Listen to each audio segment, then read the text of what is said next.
मैथिली दुल्हन। इसके मनमोहक गीत जरूर सुने। यदि अच्छा लगा तो चैनल सब्सक्राइब जरूर करें। सुमित सतीश रईमा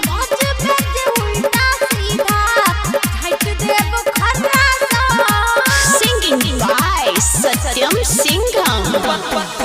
चल बजे उतान छोड़ दे मोठो का पारसा, चल बजे उतान